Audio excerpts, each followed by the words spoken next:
For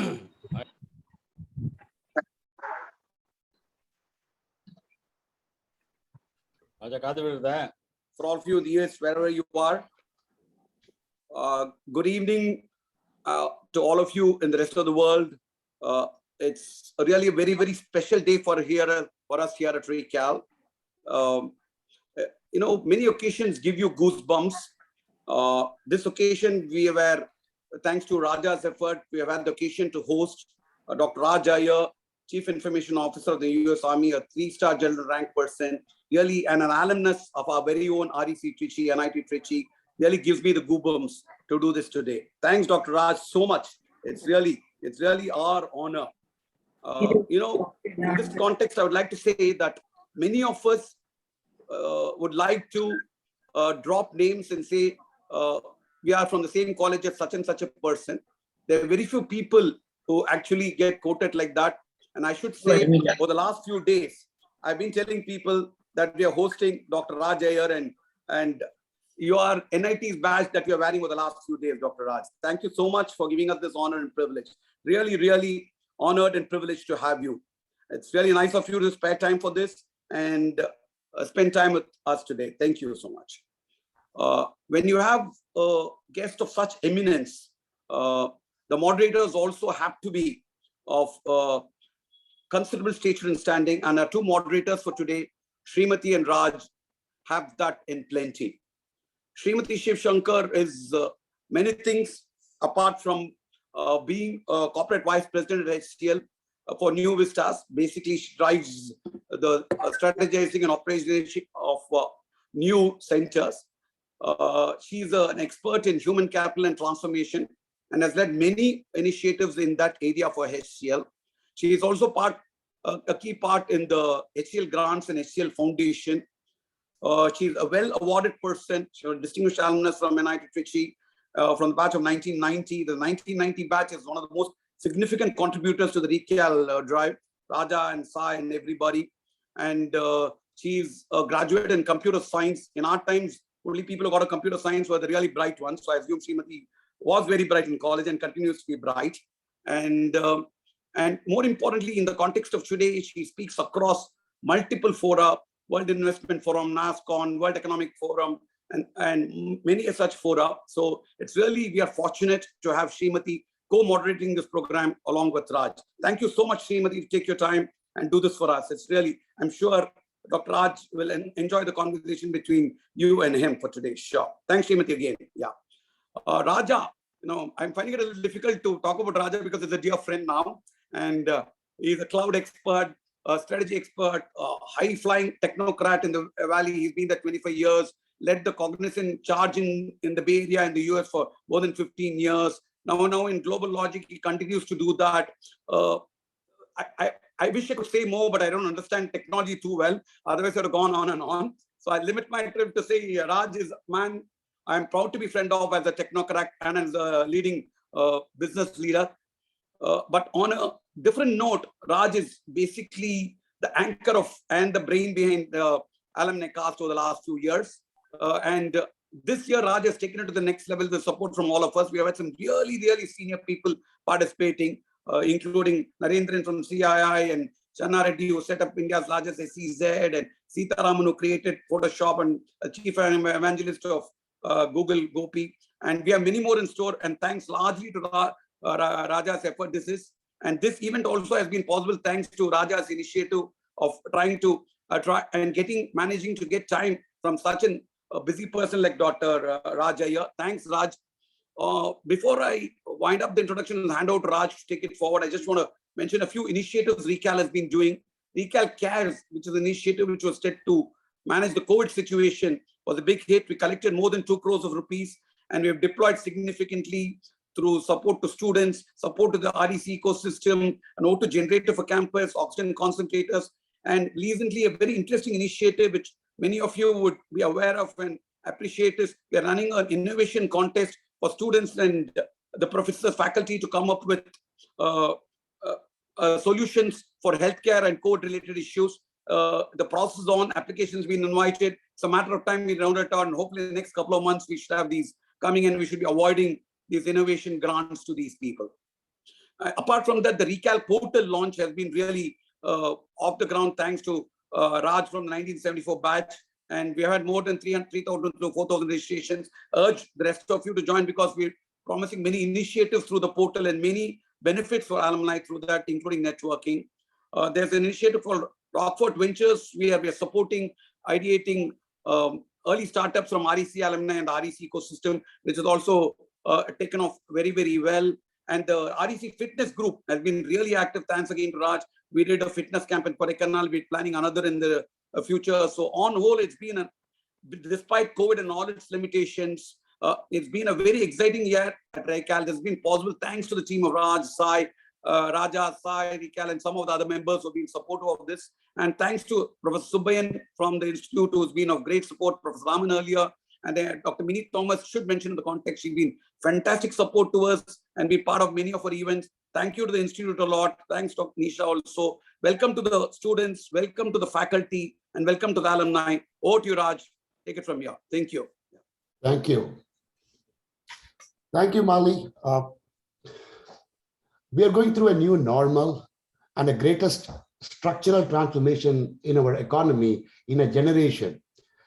While we are not able to predict anything and everything, even the tail event or challenge ahead, we know that digital technology will be key to resilience and transformation through whatever we may come our way. There is no going back to digital adoption levels of 2 years ago. Of course, this pandemic has taught that there is only going forward. If you look at in the past 1.5 years, we witnessed one of the best years of technology innovation across cloud, data, AI, social, etc. Even if you look at the business models, which was once thought going to fail, I think they are doing amazingly well. Example, I think if you look at 2 days back, DoorDash exceeded the market capitalization of Uber, right? We used to call everything as Uberization of everything. I think DoorDash has crossed. So there's great opportunity. It's a dawn, I would say, we are witnessing the dawn of an age where technology is touching how we all live, play, consume, entertain, and interact. If you look at from a global population perspective, I think as per the Digital 2021 Status Report, 7.87 billion population. If you look at the mobile, 5.22 billion of mobile users and 4.66 billion social media users. So democratization is happening across all the angles and digital is everywhere. Today, let's listen to more from the person who has been in the front seat of driving this, to the world's one of the largest IT, spend shop. Once again, Dr. Raj, welcome. Before I get into the core meat of this topic, just wanted to give a brief background about Raj, but I think I would like to hear from him. So Dr. Raj Iyer brings about close to 3 decades of experience leading technology and business transformation in both private and government.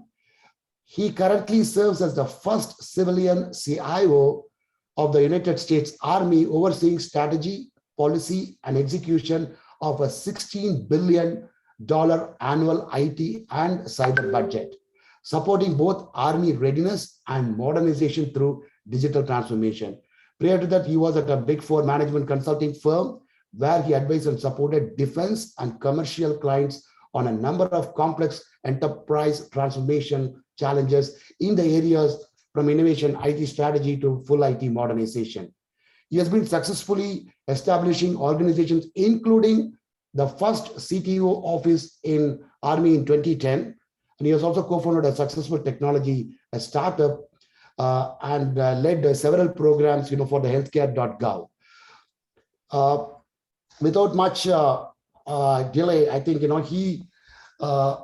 he's very passionate about, public service and makes serving the soldier and the taxpayer on his #1 priority always. Thank you, Raj, for so much doing this with us. So before we get into the core digital, the audience would love to know or get to know a bit more. Can you tell us how you grew up and your journey from, the college Trichy and all the way to Washington, D.C.? Yeah, Raja, thank you for that really warm introduction, as well as Mali and Srimati. It's a real honor and pleasure for me to be here today. I've actually been looking forward to this event since Raja first reached out to me almost 3 months ago, and I just had to work through the calendars to make this happen. So again, it's really great to be back interacting with former batchmates from 1992. What an awesome year, what an awesome cohort of students that I got to be part of. And of course, for all of the professors who took the time to log in today. If I was in your class, truly, an honor and privilege to have been in there and to have been part of your, your classes while, during my time at REC. So obviously, long way from somebody who was, graduate in electrical and electronics engineering at REC to be where I am today. But I can tell you my career path or journey is probably no different from so many of yours, right? And I think over, if you look at, your careers over the last 3 decades or more, and the decisions and choices we made in our careers, I think it's safe to say that, we all may have started our careers and our lives at REC, but we've taken various, colorful routes to get to where we are today. And that's truly a huge testament to, the caliber and the quality of the education, that we were all so fortunate to have experienced at Trichy. And so again, my humble thanks to all the professors, the faculty and staff at now NIT Trichy, who helped shape our futures.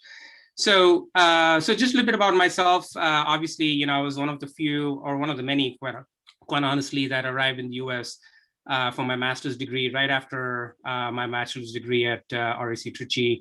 And this was back in 1992. So this is, I'm now moving into my 30th year, consecutive year here in the United States. I was one of the many that was looking for the American dream. People have to keep in mind, and again, for, the youngsters, that are dialed in today, you may not realize this, but, 30 years ago, 40 years ago, the India now was not what it was then. And, the IT boom had not yet hit India. This was the pre-internet age, right? And these were the days when, the TCSs and the Infosys were just starting to really, they were the startups at that time. And so it was a very different world. The world has obviously changed now. The United States has changed dramatically. India has changed. And it's a reminder, of the democratization that we just talked about is, how far we've all come as a society in terms of, the internet age. And this, again, all this goes back to, what we're now calling, Industry 4.0, right? I mean, you're all tracking that terminology. And it is how, we are now so interconnected with cyber physical things and the Internet of Things and data driving decisions in almost every aspect, of our daily lives. So, so my own history back, after REC, I did a master's degree in electrical engineering from the University of Texas. My research was very much multidisciplinary or interdisciplinary. And one of those things that I, going back, 3 decades, if I were to look back and look at one thing I did, that was different, was that I took a very interdisciplinary approach to everything I did. And clearly, there were times when I debated, hey, I'm an electrical engineer, shouldn't I be doing power systems, right? Maybe I should have. I would be probably a lot more successful today with where we are with energy and green energy today. But in hindsight, a very multidisciplinary approach. A lot of my research was actually funded by aerospace and defense companies in the Dallas-Fort Worth area, and so that was actually my first exposure to the defense industry. And just as I was finishing up my master's degree, my professor and I actually co-founded a .com startup. And essentially build an application service provider platform for engineering collaboration in the supply chain. And the company itself was founded based on my own research that I had done. So I had a huge part in being able to, transfer the technology from research and to productize that, through the startup company. So there was clearly a lot more work to be done. I actually stayed on to finish my PhD as well. To complete my research, and while at the same time, building and running the startup. If everybody can go on mute, that'd be greatly appreciated. With all that said, I did finish my PhD in about 5.5 years. It was probably a record time. While at the same time running the company as well, I was actually fortunate, a lot of folks had to go through the traditional process of getting green cards and H1B process, visa processes to get to where they were in their careers. But I was actually fortunate because the aerospace and defense industry actually sponsored me for a visa for a green card under the exceptional category of people that had those kinds of capabilities. So I was fortunate to actually have gotten my green card even while I was studying in college, and then was naturalized to become a US citizen almost by the time I graduated. So again, very non-traditional in terms of the path that others may have taken. So I grew my startup company to almost a $200 million valuation during the hard days of the dot-com, and obviously working with venture capitalists on Series A funding and so on, and grew the company to include a lot of large aerospace and defense companies. And oh, by the way, the United States Army was actually one of our customers then as well. And again, so that goes back to my lineage of how I kind of landed up where I am today. So right after the dot-com, I actually decided to take a completely different path. Obviously, this was a time when the dot-com industry was struggling, the technology industry was especially struggling, and 9/11 actually had just happened. And for those of you who are tracking, the 20th year anniversary of what happened on 9/11. And so I really felt like I had to do something to give back to the country that has been so kind to me. And so I decided to actually, start a whole new career. And it was actually my first time that I actually went to work for the United States Army as an engineer in Detroit, Michigan, for the Army's R&D lab that did tank and automotive research. And so I stayed on there for a few years, and actually I made my way up to becoming, within a short period of time, the first chief technology officer for one of the Army's largest commands. And so in that position, I really had oversight over, managing technology for all of the Army's weapon system platforms, all the way from bullets to, tanks to helicopters. So I stayed on, for about 3 years in that position. And then, and again, I wanted to challenge myself. So, this is the time when the Obama administration reached out to me to come recover healthcare.gov, which was the marquee program that President Obama had established to get health insurance, out to millions of people. And so many of you were tracking, in the news, the challenges that the program had in the early days. And so I led the recovery of that program for about 2.5 years at the Department of Health and Human Services. And then shortly thereafter, decided it was time to go back to the private sector. And that's when I went back to Deloitte Consulting as a senior partner, running their technology practice in the defense sector. So this call, one fine day, I actually got a call from the Pentagon, from very senior levels in the Secretariat, asking, if I would consider being the new CIO. The Army had actually established a brand new office for the CIO that they have not had that before, and I can maybe talk about why they did that. But I got this call out of the blue, out of nowhere, asking if I was interested, and my first response was no. I'm actually happy where I am, making a lot of money, and I got 2 kids to put through college. But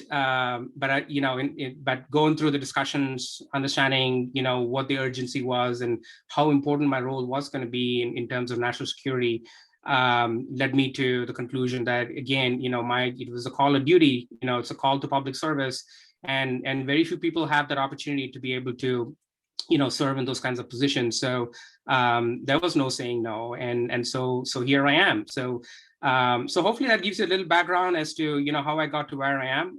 I guess no one knows where I'll be headed next, but life's a journey, career's a journey, and it's always fun. Good. Thanks, Raj. I think that was a quite impressive background. I think I like the way, when you put it, right, giving back to the country. I think what, the education that gave to you, right? Now, just keeping aside, let's talk, from a digital perspective. I think you've been there, done there. Since digital is becoming more of a business and a process imperative. So IT leaders are solely, responsible for, anything that they want to do, democratization of digital. So according to you, how do you define democratization from a digital perspective? And what are the value levers and any framework that you have been following so that you can share it with the broader audience? Yeah, I think you made a good point earlier. I think, digital transformation has truly reformed and transformed even large Fortune 100 companies today, right? And leave alone, the startup world that is thriving right now all across the globe, that's leveraging digital technologies. But I would say, going back to the comment I made earlier about Industry 4.0, after Industry 3.0, which is all about microelectronics and the early stages of the internet and how that changed the way we fundamentally conducted business, as well as consumers. I think Industry 4.0 is the same way. Now, clearly, just like everything else, the consumer market is driving the innovation through Industry 4.0. In some cases, very destructive ways, and that we have never seen before. And even though while the last decade was focused on technology, I'd say where the democratization has happened is all about the data, right? And so it's how do we, because it's a given now that the technology platforms are pretty mature, they're easy to adopt. The barriers to entry in terms of technology platforms is much lower now than it used to be 10 years ago. I think where the value proposition now is, it's all about how do we consume this data, what do we do with it, how do we empower citizens, consumers, and in my case, soldiers, to be able to use that data, for all kinds of, daily operations. And so, what's come out of this, in the consumer world is, autonomous driving, right? Who would have ever thought, other than, science fiction that, we would actually have a car that drives itself. And, I drive a Tesla and I absolutely enjoy, every ride, and fully confident in its ability to be able to take me on the road, through autonomous driving, and wouldn't have ever imagined that, a decade ago or 2 decades ago. And so you're also noticing that consumers, in terms of how they're interacting with their connected homes, digital assistants, and making their life easier, quite honestly, is really front and center to how you at home interact with this data. So obviously, digital transformation, though, is not an evolutionary approach to adopting technology, right? It is all about, a revolutionary approach. And so what that means is, how do we fundamentally, rework or change your business and your operating models to leverage these new digital technologies, right? And that, I think, is a huge culture change. It's a huge culture shift in terms of, saying, okay, I want to implement an IT project, to saying now that the CIO is now responsible to actually drive, new business models and operations, leveraging these new digital technologies. And that actually has truly empowered CIOs at many of these large Fortune 500 companies. And by the way, the same reason why I joined the Army as a CIO, because of that opportunity to actually truly transform your business. And so just like most large companies are taking this advantage to innovate, through using digital transformation, the Army is doing the same. So what are we doing, right? And why are we doing this? Well, maybe talk about why we're doing this here in a second. But we are in the United States Army embarking on a very similar journey. And our modernization right now efforts that I'm leading, probably in terms of scope, scale, complexity, and criticality, never before in our 246-year history of the United States Army. And there's a real sense of urgency, that the US has fallen behind other nations, modernizing, while we have been very busy, obviously fighting terrorism in Southwest Asia. Other countries obviously been stealing, many of our, much of our intellectual property. We know that, right? And growing the economic might through things like both, China's Belt Road Initiative is a great example of, how they are establishing presence globally. And countries such as Russia and China are investing heavily in modernizing their weapon systems. So this truly has turned into, for us, a moment in time where we have come to acknowledge that the Army has to move from an industrial age to the information age, right? No longer is our lethality, based upon, how thick the armor protection is on our tanks and vehicles. it is more about, how we can now smartly, leverage data for decision making and for targeting and other purposes. And to be able to do this, in the cyber domain that we have not fully exploited before. Keep in mind that we're also moving into, a potential, potential crisis in future, and conflict, where essentially we are fighting at what I call the speed of hypersonics, right? Both Russia and China have developed hypersonic missiles and weapons that can go anywhere from 5 to 10 times the speed of sound. And that, again, has truly changed the dynamic of warfighting, in terms of our ability to respond, not in terms of, in terms of hours and days, but now essentially in minutes and seconds if we have to. So, so there is now starting to be a clear imbalance in power, that we call the great power competition.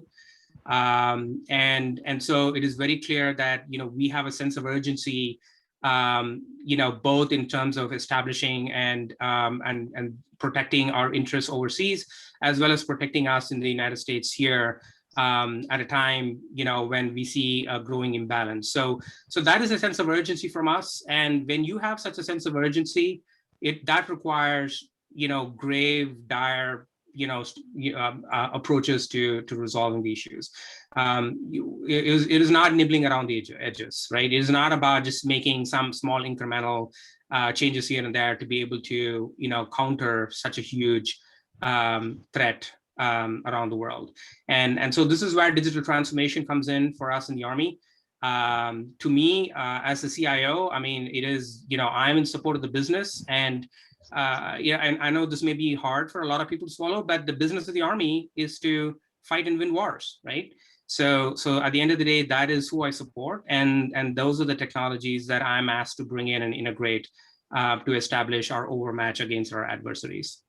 Okay, so Raj, you said, I think consumers are driving the innovation, I mean, the digital innovation, and also you said the sense of urgency. Yes, definitely the sense of urgency will be in your area, Pentagon, military, Army.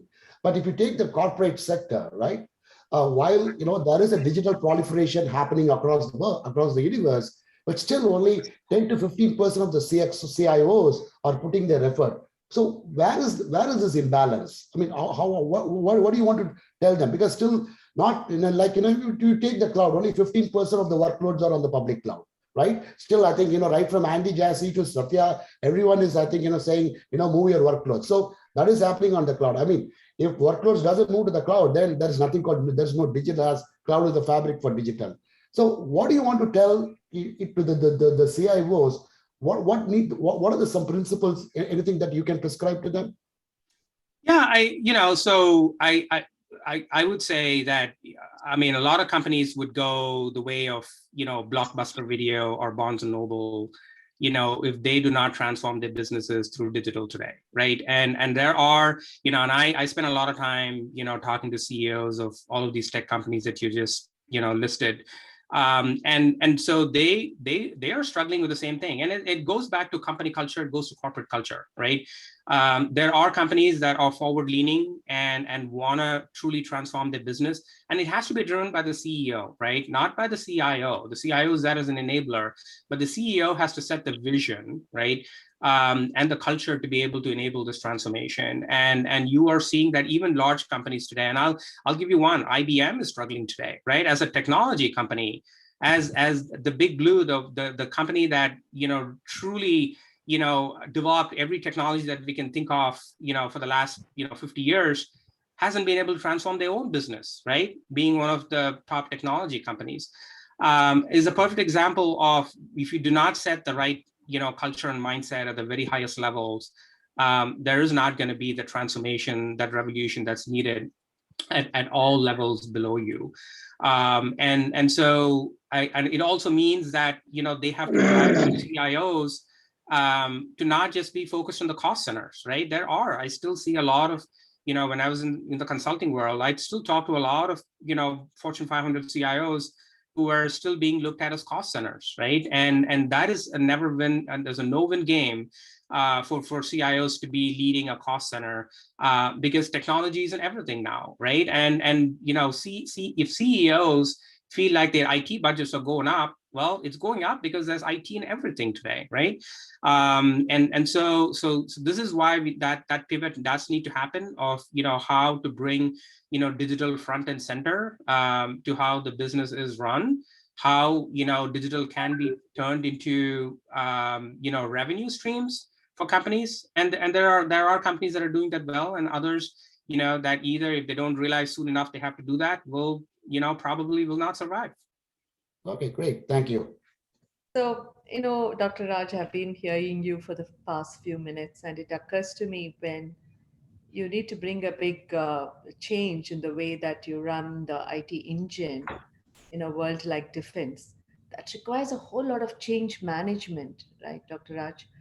When I run these transformation programs within a corporate, um, it's very different. So I'm just a little curious. How do you make somebody there at the front line to embrace change? How agile is the whole team when you bring some change in the way that the IT gets embraced? As an outsider, I'm a little curious to know, Raj. Yeah, so that's a great question, right? And again, I talked about culture change, and to me, that is the long pole in the tent, when it comes to digital transformation. Like I said, the technology exists. It's now a question of, what role does the CIO play in the C-suite to be able to achieve consensus and bring all the stakeholders on board. And, I often tell people, my role as a CIO, the I in CIO is about, the I is for inspire, I is for influence, right? And so I spend 90% of my time, trying to inspire and influence all stakeholders across the Army, all the way from, combatant commanders in the field to soldiers deployed at the lowest levels, enlisted soldiers, up to the secretary, right? At all echelon, at every level. Because again, even though the vision, at least for us in the Army, the vision for digital transformation and the urgency has been created, to create that change has to be a grounds up level, right? It's got to be a grassroots level campaign. My job as a CIO is to enable them to be successful, to be able to establish, the right tools, the strategy, take away impediments when it comes to bureaucratic policies and other processes, so that they can innovate. And so again, a lot of people might think, hey, a CIO in the Army, well, I bet you, he can just wave a wand and somehow, things happen. And it does not. And this is actually no different from, I would say, what I've seen, the role for CIOs in other large Fortune 100 companies, and especially ones where you have a large global worldwide footprint, with distributed operations. And the only way to, to bring people on board is through motivate them, in some cases it's financially or monetary, right? You do not have that in the Army, right? So it is basically driving, leaders through to a common purpose, get them aligned on a single vision, and continuing to, build credibility one little baby step at a time, right? I'm not trying to, as big as the scope of my challenge is, right, of what we're trying to do for the future, I am not here to solve world hunger, right? I realize that if I have to, what I have, my number one job for the day is to create an environment where everybody else, the 70,000 plus people that report to me, indirectly in one way or another, right? And that's my digital enterprise, that's my digital workforce in 250 countries around the world, 150 countries around the world. I have to empower them to get their job done, right? And so that is how we bring about change. It's one baby step at a time, and to create the excitement for people to be part of this journey with you. I mean, I completely agree. And in the corporate, we talk so much about the ripple effect. I'm sure in your case, Dr. Raj, the ripple effect and the way that people would assimilate some of the communication that you give is going to be very, very multidimensional. And I truly appreciate the way that you have put across on how when you bring agility, it's also important to choose who your partner has to be as a CIO to drive the change. I think it's also going to be common in much of the large corporates as well. Dr. Raj, I just have one more question before I hand it back to Raja. We talked a lot about resilience in IT, but I think we just forget that resilient among the leadership is probably the most important. And you took over the CIO amidst all this pandemic, right, Dr. Raj? So, which means a lot more of transformation would have also happened within inside you. What it takes to be a resilient leader? Yeah, great question. So I can tell you, and this is a fair warning for everybody, right? If you are, you're inspiring to be a change agent, right? If that's who you think you are, you're a change agent. Last over. If you all can go on mute, that'd be great. So if you are a change agent, and you want to be one, and that's what you inspire to be, remember that there are going to be people that will want to stop you, right? There, you are going to have people that, to the best of your intentions, will want to, see you succeed. But you're never going to make everybody happy. So it's really important that you accept the challenge, right?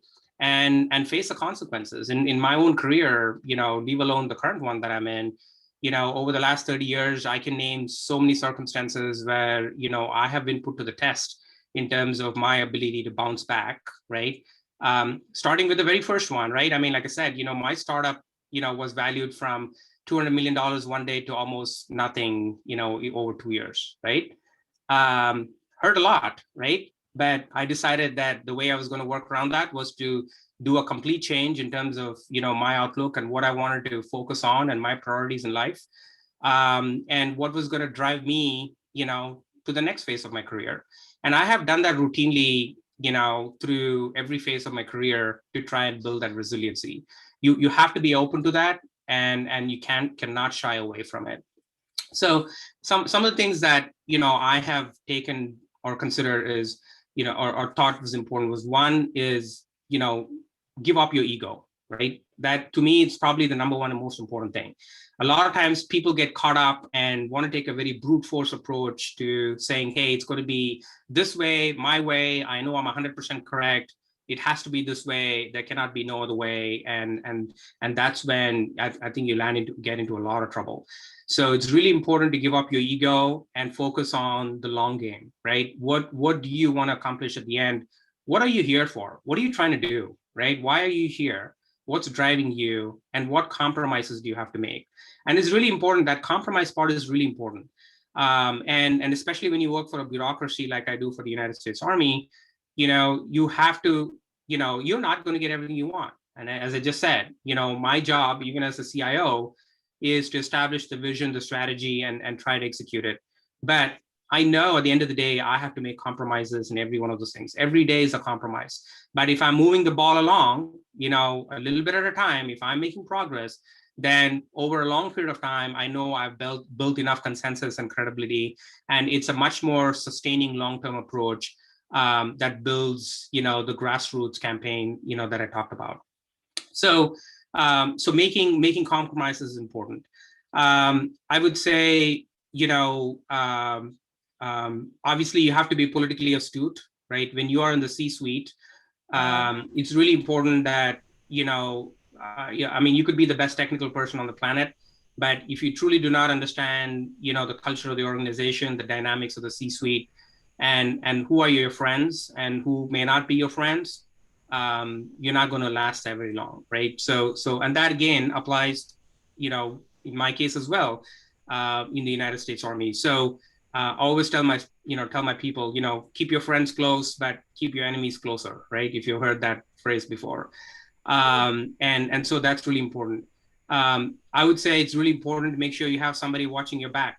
And that doesn't have to be your boss, right? It could be anybody around you who's your trusted, advisor. It's great to have a mentor, right? I have been very fortunate to have mentors in every job I've had. People that truly themselves never really succeeded, right? But they were able to tell me every reason why they did not succeed. And they wanted me to succeed, right? And it gave them the pleasure and joy of seeing me succeed. And I'm still in touch with the 4 or 5 of those people today that over the last 30 years have helped shape my career. And And to me, that is, whenever I have those hard days, those hard times when I'm going through and I need to think through what I got to do next, I always count on these 5 people to help me, right? And that is absolutely critical. And then I would say, resiliency is not just about you, it's about your close circle around you. And there are times when I go into the Pentagon and, there are very hard days, there are very stressful days, very long, stressful days. But what I have come to learn is never share your stress with people around you, right? It is your job as a leader to make sure that you solve the problem. It's your problem to fix it. And do not share your stress. Share the joy, share the success. Don't share your stress, because that can create a culture that is not conducive to success within your organizations. And then finally, I would say it's just, there are times when, we'll be in jobs where, you realize that, it is not what you want. And instead of just sitting there and brooding over it, it's time to move on, right? So these are some of the things that have helped me through my career in terms of being a resilient leader. And I'm sure there'll be many more experiences that I have not witnessed that will continue to shape it. But it's really important to keep that open attitude and change yourself. Dr. Raj, let me tell you, I've heard so many leaders, speak to me now and then. Probably it's the first time I've heard someone say that make a little compromise every day and then you move forward. I think that's the best definition of how do you adapt. I think you just put it in the most simple manner. I'm sure that a lot of youngsters hearing you yesterday, I think the Gen Millennial to progress, that little bit of compromise every day is most needed. And I see the human side of you when you really talk about it. So wish you best of luck. And I think that was one of the best, amazing answers around resilience and what you don't get out of the Harvard book anyway. So thank you. Okay. Thank you, Srimati. Great. Thanks, Srimati. Dr. Raj, I think when we send the invite to our alumni network, the students and the professors, we got close to about 200 plus questions. So we are trying to condense everything. That's why Srimati and I think we are asking a few questions. I think most of the questions are getting answered. But what is interesting is 60% of the question is related to one single technology.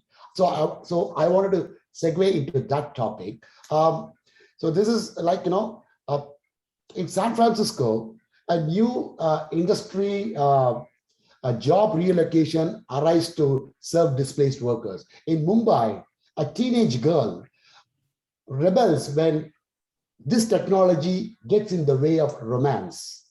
In Seoul, virtual teachers offer orphaned twins, you can call it as a digital twins, a new ways to learn and connect. In Munich, a rogue quantum computing scientist revenge to plot imperils the world. So recently, 2 days back, Kai-Fu Lee, ex-Googler and he is an ex-president of Google China. He was also heading the artificial intelligence at Carnegie Mellon. He is coming out with his book for 2041, how the AI is going to look. So the audience wants to know more about, is artificial intelligence? Yes, it's great. AI is there in everything. We see AI, right? Right from when we start taking the smartphone, tracking is happening. Google is tracking us, everyone. But what do you see AI? Is it going to offer danger to the world? If not now, maybe in the next 5 to 10 years, because we have seen Hollywood movies talking about robots and AI, used for warfare. But since you are at the Pentagon, how do you see the AI proliferating in the coming years? Yeah, so I think, we need to drive some realism into the discussion to start with, right? So there's science fiction, and then there's the reality of today. And there's a long 20-year period in the middle. Now, that doesn't mean that things that we are talking about will not happen, because quite frankly, I just talked about it, right? 20 years ago, we wouldn't have expected we would be driving around in self-driving cars, right? So definitely AI has come a long way. I think, the discussion you just raised around ethical AI is one that is getting a lot of attention. And so, when do we, first of all, there's, questions around, how much data do we want to share with whom and why, and what are they going to do with it, right? And there's a lot of debate both here in this country and around the world around, data sovereignty, and who owns it. Is this yours? Does that belong to the consumer, or does it belong to the platform owner? Can it be sold? And if it can be sold, what can be done with it, right? And can it be used for military purposes? Can it be used for other monetary purposes? So digital transformation has its negative side effects as well, right? I mean, you could fundamentally transform things, to create a truly happy, peaceful society in future. Or you could also create it, you could leverage that to drive, transformation areas that are going to lead us to some real ethical challenges. And I think that is one of the core, core things that's being discussed right now. And so we're seeing that as consumers, right? We're all fighting about, how much data, who's allowed to see our stuff. What do we want to share? And again, this is a multi-generation conversation, right? If you talk to the Gen Z today, they have a different perspective to this. If you talk to the millennial, they have a completely different perspective to this. And so we have to take into account, how generations of citizens are looking at this challenge from different perspectives, and the world that they grew up in is largely shaping their views and perspectives on it. Keep in mind that the other challenge that we're struggling with right now is around misinformation and disinformation, right? Because today data has now been used to essentially, misinform and disinform and create a cloud of mistrust and distrust, to be able to achieve, political motives and other purposes. And that again is raising a whole different concern around, what does this mean? How will we ever know what is, reality and truth from facts and fiction, right? And if you start to create that blur between those two, what we have always considered to be black and white, 0 and 1, right, has now started to get into real gray areas. And that's because of how we've been able to leverage, or not we, but some have, leveraged AI and these technologies to create that cloud. I think this debate will go on for a long time. I can tell you, in the Department of Defense and in the Army, we continue to struggle with these same issues as well. As even most recent efforts around, how we targeted, a drone strike in Afghanistan, that lead to 10 civilians being killed, was a failure in terms of our ability to actually leverage AI and human intelligence and to be able to reach the right conclusions, right? But was it worth taking the risk, right? How do you manage the risk and reward in terms of leveraging AI? When is it acceptable and when is it not acceptable? Who makes that decision, right? Do you democratize that decision, right? Because if data is democratized, do you allow each individual user of that data to be able to make their own decisions? Or is it central, right? Is it centrally done? And who owns the consequences, right? So there's this tremendous,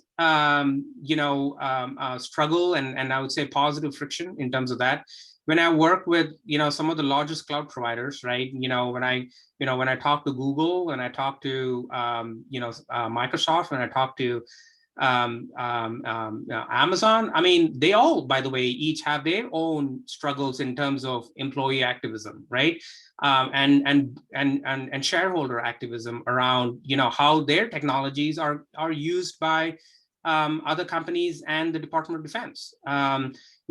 Most recently, I mean, you probably are tracking this, about 3-4 years ago, Google actually pulled out, out of an artificial intelligence project that the Department of Defense was working on called Project Maven, because there was so much internal, strife and revolt by employees saying that, the DoD was leveraging AI to target, for warfare. And quite honestly, yes, we are, right? But the question then is, okay, what do you as Google, what are your commitments to supporting, what is right and what's wrong, right? Where do you play as a platform provider in that discussion, right? Is it all driven by money at the end of the day? Or do you, as a platform provider or a cloud provider, have a greater purpose in life? I was shocked to hear that yesterday, the opposition in Russia, try to create their own apps, to counter, to provide information to citizens who are having Russian elections right now. And Google and Apple were forced to pull down the app, by Russia. Well, because they put, money first, right? And yet, we know that there are not fair and balanced elections in Russia right now. And again, we had two US companies, essentially coming to the aid, of an autocrat. So these are very difficult, topics to discuss. Every person should have a perspective and a point of view, and reach our own conclusions. And I'll just stop with that. Yeah, but Raj, I think while I agree, it needs to be used in an ethical manner. But the problem, I'm not a great fan of Facebook AI algorithm. I think, but the problem is the entire Gen Z is dominant with Insta. If you take the Instagram, right? I think that is where the information, disinformation, misinformation, disinformation is happening. In fact, I think there is one study says, in fact, Facebook has revealed that teenage girls, I think, they are getting depressed and distressed because of the body shaming. They are putting a lot of picture how your body should look, how the shape should look, right? And Facebook is telling Instagram users to take a break from the Instagram. I don't know. See, if such thing happens, when it starts impacting the life, that is where I think, it is a cause for concern. That is why, yes, AI is needed. I'm saying, I think, data is getting generated. I think we need to have an algorithm. AI is needed, but if it is used in the right manner, I think, it is good for everyone. Anyway, so on the same topic, just wanted to extend, one more technology, I think, which is on the rise. I think every now and then once in a while, a new concept or an idea erupts as the most disruptive development, technology development, I think, and everybody wants to hatch upon that and then, just join the bandwagon. Whether it is a hype or not, we don't know. One such thing is metaverse. What is your take on metaverse? I think Zuckerberg is preaching about that. Satya keeps talking about in his keynote address. Is metaverse is going to change the way we live? What is your take on it? Any perspectives? No, I don't know. I mean, so again, it's hard to say because I think, virtual reality has been around for a while, right? We have actually talked about, I talk about, some very basic things, right?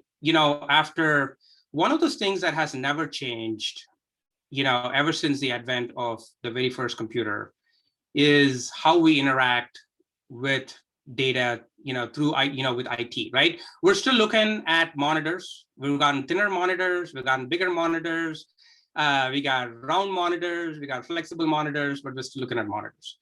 And oh, by the way, what kills me is we still use a mouse, right? We all still use a mouse for our laptops, right?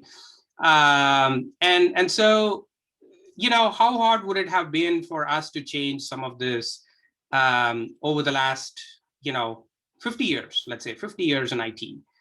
We could have, but we didn't, right?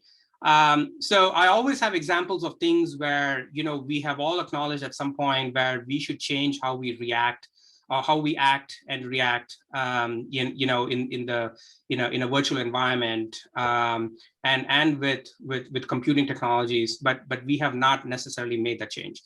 Having said that, I think, the gaming industry has changed, our interaction in the virtual space tremendously in the last few years.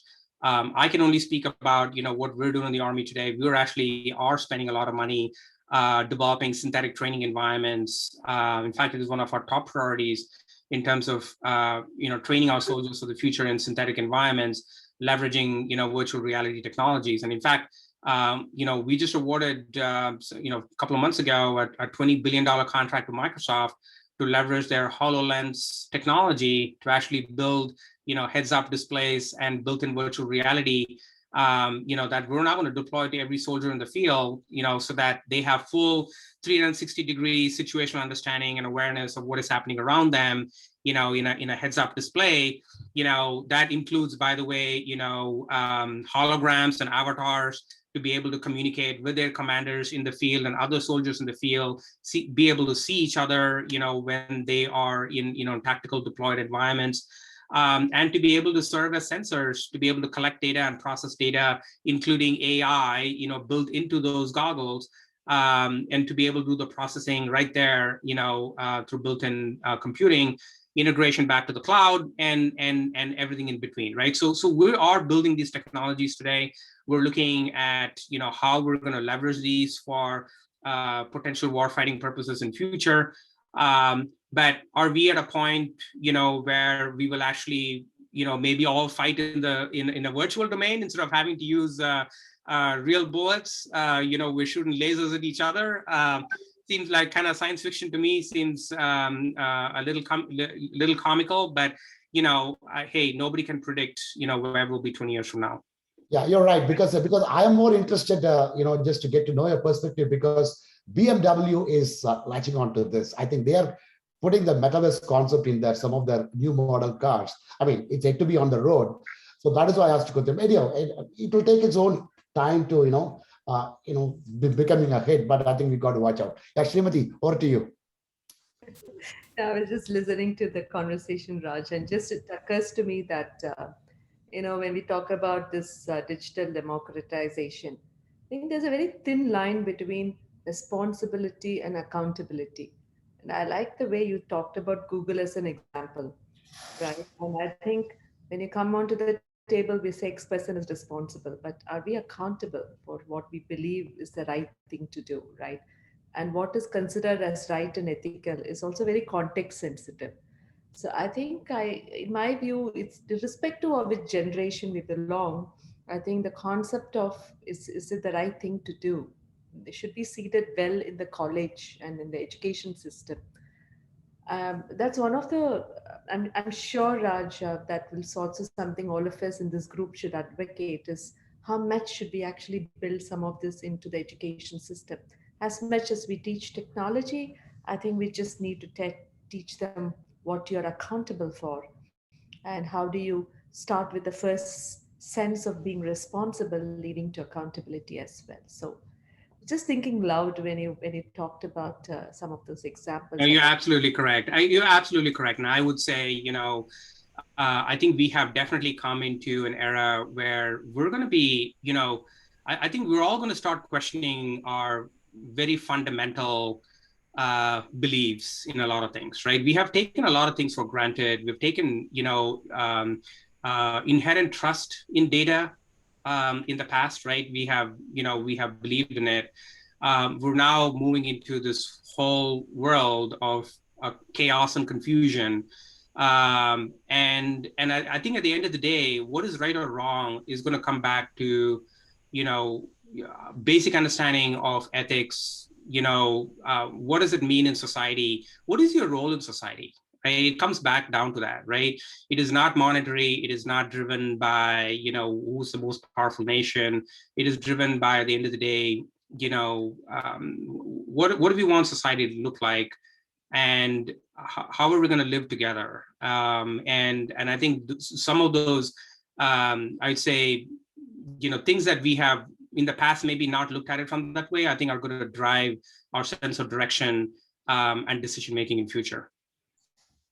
Absolutely. And that, I guess that's a time where we'll also start going back to and take a leaf out of our own grandma's book and check what is being taught and the values with which we have been raised, and we want to also raise the future generations. Well said, Dr. Raj. So I think we are really running short of time, Raja. I know Dr. Raj should get back to his busy schedule. So Raj, can you extend another 5-10 minutes? Are you okay with that? Yes, I can. If we still have interested people with questions and we're not losing our participants, I can hang on for another 5 minutes. I have then. Raja, can I ask a question? Yeah, Yeah. I'll let me just have my final question and hand over to the participants. Raja, how are the women faring in the defense? I see them how what's happening in the U.S. Army in your own CIO organizations. Are you seeing some stars? Are we seeing equity and equality? I mean, is it fair for me to ask that question? It is a very fair question, right? And I would say, no, probably no different from the rest of industry, right? Especially when it comes to women in technology. And quite frankly, I think this is global in nature, right? If you look at, our own cohorts when we were going through, RC Trichy, and you looked at, how many girls we had in our classes, right, in engineering, right? It was always, a very small minority. I think, I think society has come a long way since then. I have not kept up with, the ratio of, men to women in engineering schools in India these days. But I'm hoping and praying that it is much more better than what it used to be, 30 years ago. But here in the United States, I think it's no different. This is despite the fact that at all senior levels, we continue to stress the importance of women in science, technology, engineering, and math. Schools and colleges are going over and about to be able to attract women, and there is, I do see an uptick, a slow uptick, but one where there is still a lot of hesitation on behalf of women to be, to go down the path because they feel intimidated. They feel like they are going to be dominated. They're going to be, they will not have a voice. I'd say, I was fortunate to work for Deloitte, which is probably one of the few companies that is very, very serious diversity, equity, and inclusion initiatives very, very early on. And our global chairman, made the point that, by 2025, he was going to achieve, it's like a moonshot thing, 50% women across the company, right, across the firm, and so that led, and I saw, my 6 years in Deloitte, how that changed the attitudes in terms of our hiring, and how we were starting to provide opportunities for women internally to give them the assignments, the kind of work that they would put them in positions where they could get promoted, and so on. But it definitely requires a very conscious effort, a very diligent effort. Just statements aren't going to fly. It's going to have to translate into concrete actions that are where leaders are held accountable and responsible to accomplish and achieve those results. For us in the Department of Defense, no different. I think it obviously changes by the administration that's in power. The last 4 years in the Republican administration, I would say if you looked at the organization charts for the Army, Navy, and Air Force, you'd almost see 95, 99% white males, right? That's how it looked. And quite frankly, when I joined as a CIO in the Secretariat, I was the only person of color, amongst my peers who were all assistant secretaries of the Army, and I was the only person of color, right? And there were no women. So that changed with President Biden coming on board and his thrust and push to on this particular front, and we saw clear actions being taken all the way from Secretary Austin being the first Black Secretary of Defense in our history, to my boss, who's a Secretary of the Army, the first female Secretary of the Army. So it is truly an honor to be working with the first female Secretary of the Army in the United States, 246-year history. And I can tell you, she can go head to head, toe to toe with anybody in the Army with her abilities, her strategic vision, her understanding of Army operations. And so it is a real pleasure to see how those differences are being made. And I'm doing my part to do the same in terms of cultivating that environment and developing leaders in my own organization to give women the opportunity to move up. Thank you. Raj, could I ask you some difficult questions? Just 1 second. We will come back to the questions. I think I have one more question before we open the house for some Q&A. Raj, there is a talent shortage. There is a digital skills shortage.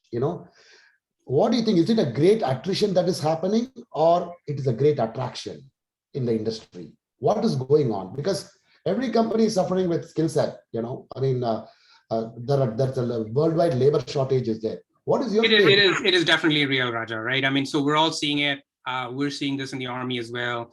And I think it goes back to, the Gen X, the Gen Y, Gen Z, in terms of how they're starting to look at, what is work? What does work mean to them? And it's very different from the generation, you and I grew up with in terms of, the work environment. There's a huge emphasis now on social issues, right? And it gets higher, that the importance of that is actually higher and higher and higher as, with the current generation that is starting to enter the workforce. Money is not just the only driver anymore, right? There are companies that have tried to incentivize people to stay by offering, larger bonuses, salaries, whatever. And they have found that it only has a really short-term impact. And then they're going to lose the employee anyway, right? And so that is not, that is not working. I talked to you about employee activism and employees wanting to have a say in what the company works on, right? They don't want to just be told what to work on. They want to have a say in what the company works on, right? How do you deconflict that with shareholder priorities, right? Very, very difficult decisions to make for most companies. So I would say it's really important for companies to do an honest assessment of, what kind of culture do they want to have in their office? What is their 2040, 2050 vision, right? Because the workforce that they're going to be, bringing in is going to have a very different perspective than, the last generation.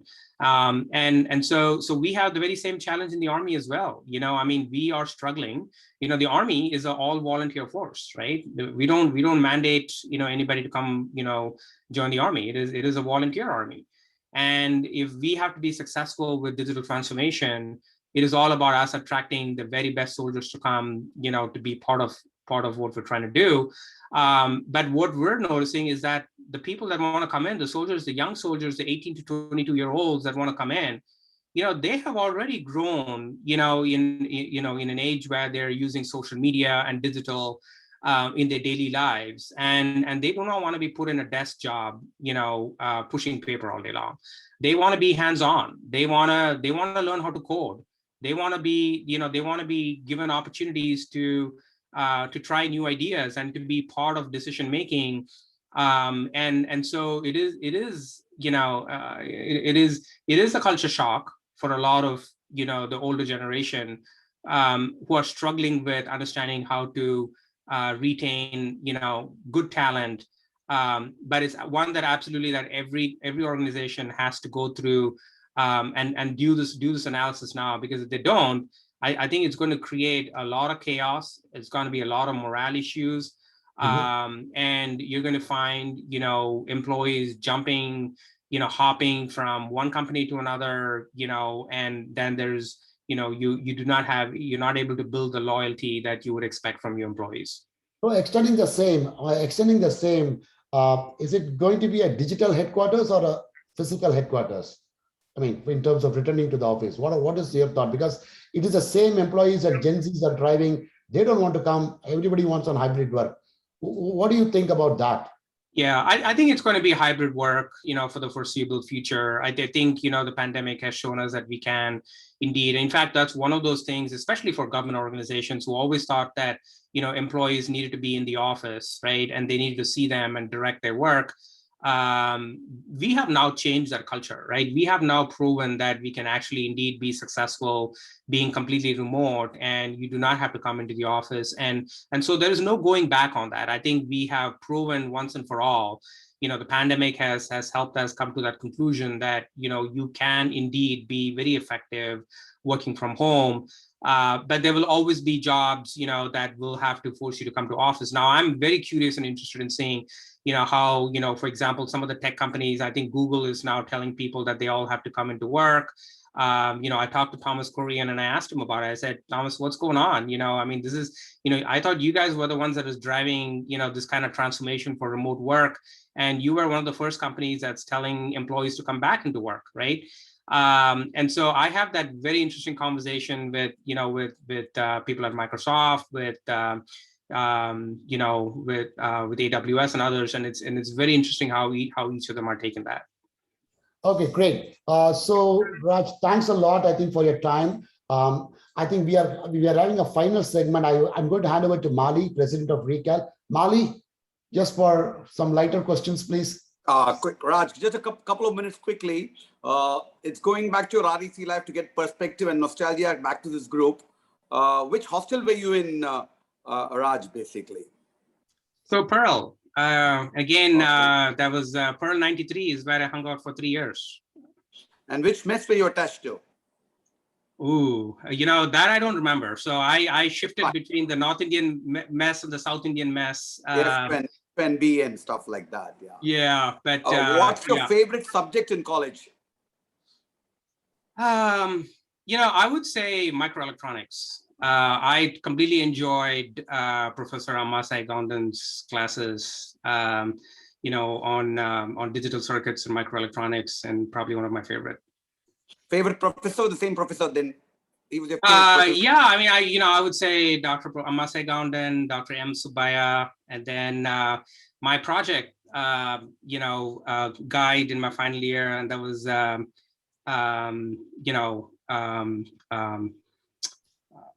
I'm trying to remember his name now. I'm sorry, it'll come to me here in a second, but not a problem. Yeah. KLP Mishra, I think, Raj.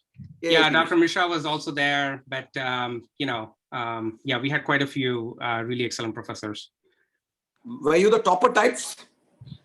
I think I consistently ranked in the top 5. I don't think I was ever aiming to be the top, and I did not want to. Life was pretty miserable. Just trying to stay in the top 5.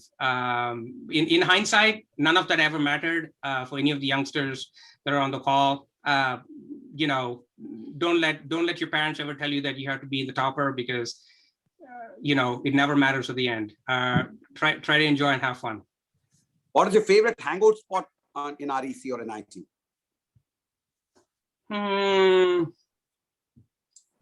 I would say a hangout spot was Sea Kings, if that still exists.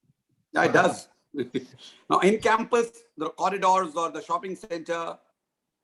Yeah, I never really hung out there much, but for all of those times when I did try to get some coffee there or tea, I think it was a good spot to be.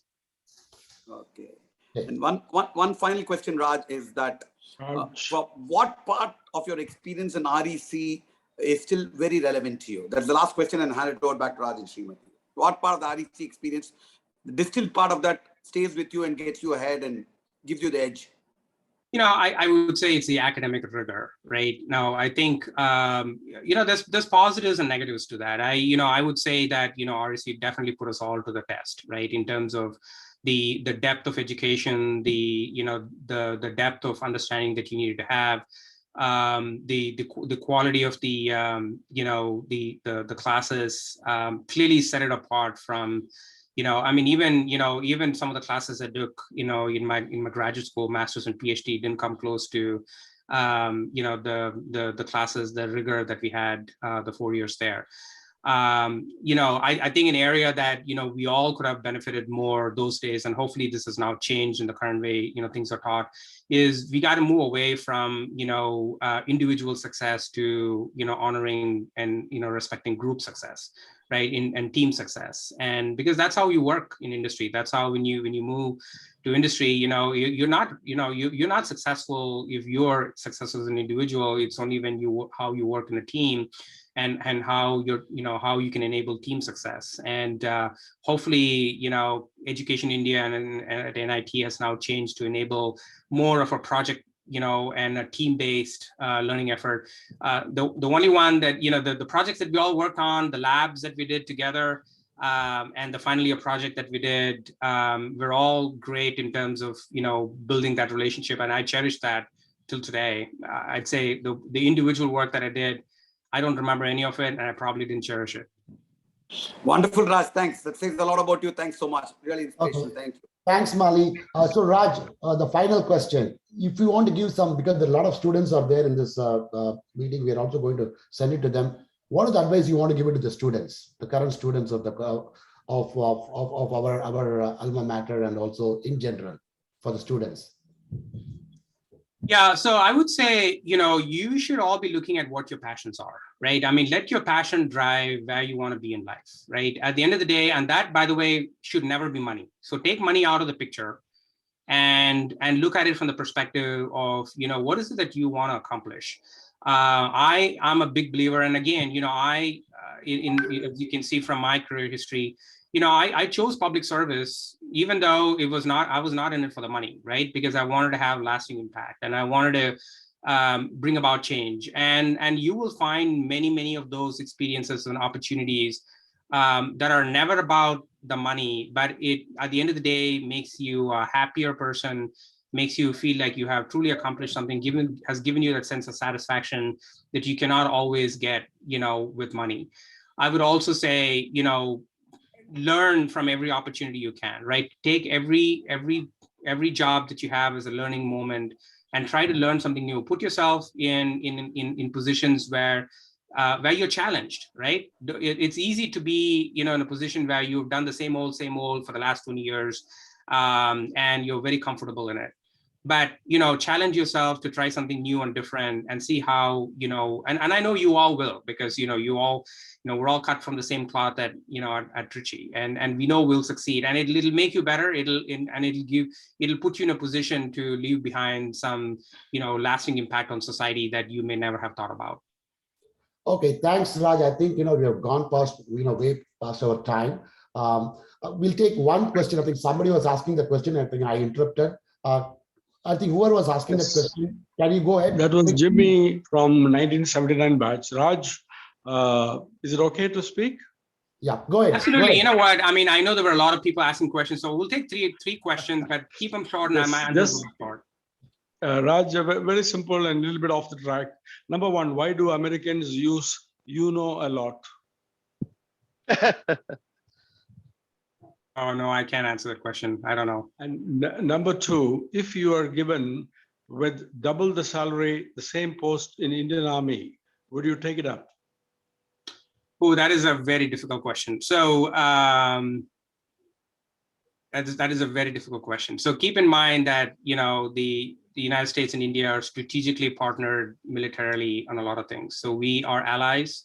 I see myself as an Indian American. And my, all the way up to the secretary, my heritage in India, my how I grew up in India, and by the way, those are all, I help our discussions between the Indian Army and the United States Army, and a lot of things in terms of advising them already. The last question, Raj, you have been awesome. The last question, the advancement of AI in so many fields, will there be a day where the CIO will think about peace and not about the missile going on target? Well, absolutely. So keep in mind that the military's first objective is deterrence, right? We're not about fighting, right? It is all about establishing strategic deterrence. You never want to go to war, and I always tell people that. I mean, it's you only go to war as a last resort. But if you do go to war, you want to make sure we win, right? But I mean, the bulk of the efforts of everything we're doing right now, including how we're leveraging AI, is to establish that strategic deterrence so that our adversaries do not try to, create that imbalance that we talked about. We are proud of you, Raj. Thanks a million. Okay. Awesome. Thanks, Raj. Thanks, Raj. I think it was great insight. I'm sorry, I have to take a minute.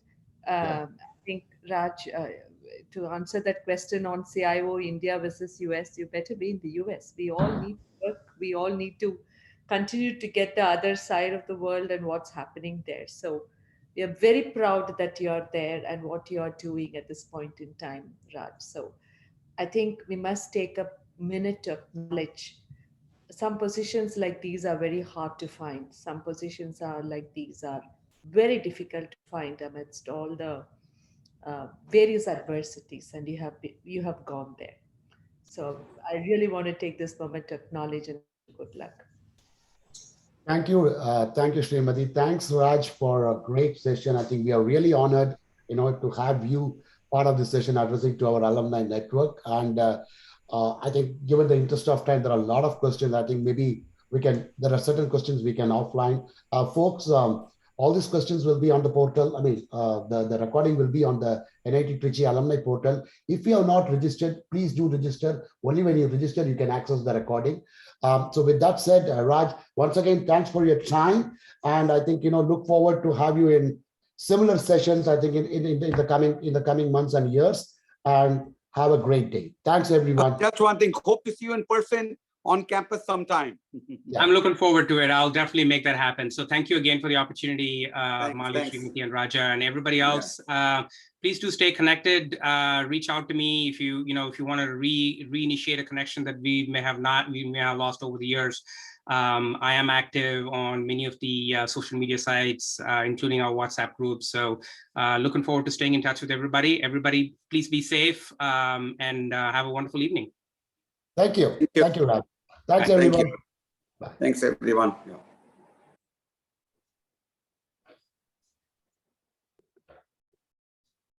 Thank you all.